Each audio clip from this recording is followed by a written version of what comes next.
আর কথা যাবি যা যাও সেই তো দিয়ে ঘুরতে লাগে ধান ভরে যাও চপ্পল ভালো দিকে লিখতে হবে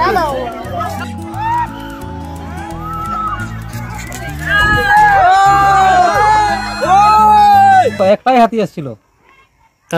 তারপর গ্রামের দিকে ঢুকে মানুষ আতঙ্কিত হয়ে গেছে, মানুষ বেড়াতে পারবে না, যে অবস্থা হচ্ছে হাতি এরপর মানে গ্রামেই থাকবে মনে হচ্ছে। তো আচ্ছা, থাকবে না। দিনের বেলা হঠাৎ করে তো হাতি ঢুকে গেছে, কি কতটা আতঙ্কের মধ্যে, ভয় লাগছে কতটা? প্রচুর ভয় লাগছে, মানুষ সব আতঙ্কিত হয়ে যাচ্ছে, ছুটে পালাচ্ছে এদিক সেদিক, রাস্তাঘাটে চারদিকে প্রচুর লোক ছিল তো সবাই ছুটে পালাচ্ছে।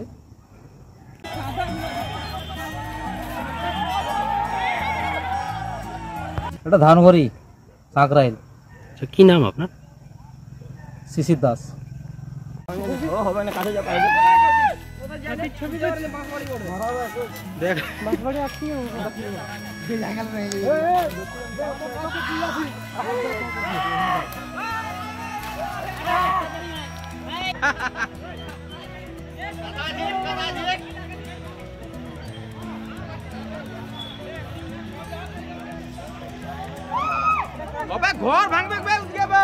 দেখলেন কি অবস্থা, হাতি তো দিনের বেলা ঢুকে পড়েছে।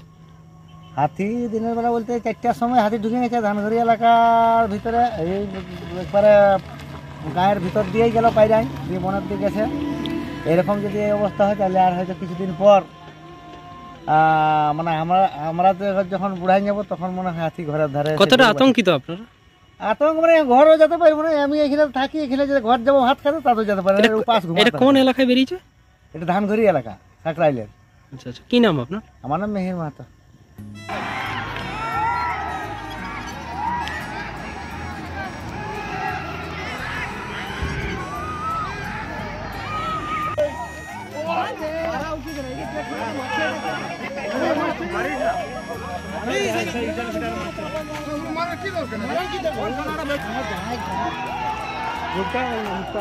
কি